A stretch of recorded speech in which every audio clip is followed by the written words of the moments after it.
Canada breaks with the US, cuts tariffs on Chinese EVs in a new trade deal. Beijing, China, formerly known as that place we weren't supposed to talk to anymore, in a move that's already being called the most polite middle finger in diplomatic history, Canadian Prime Minister Mark Carney has officially slid into China's DMs, announcing a shiny new trade deal that slashes tariffs on Chinese electric vehicles from a punishing 100% down to a breezy 6.1%, while China generously agrees to ease up on Canadian canola, lobsters, crabs, and peas. Our relationship with China is more predictable, Carney told reporters after shaking hands with President Xi Jinping at the Great Hall of the People, presumably while mentally filing divorce papers from Washington.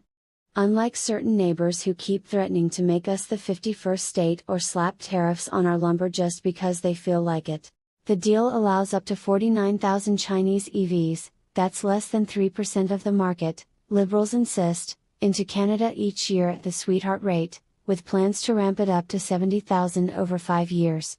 In exchange, Canadian farmers get to breathe again as China drops its retaliatory tariffs that were basically turning canola into the agricultural equivalent of a participation trophy. Here are the highlights straight from the Strategic Partnership Playbook. Canada gets affordable Chinese EVs like the BYD Seagull, which apparently costs less than a used snowblower and comes with free communism vibes. China gets to flood the Great White North with battery-powered vehicles while Canadian autoworkers in Ontario quietly update their resumes. Prime Minister Carney gets to look like the adult in the room while President Trump tweets something about nasty Canada and loser deals. Bonus: everyone pretends this isn't directly because Trump keeps treating allies like they're on the wrong end of a tariff roulette wheel.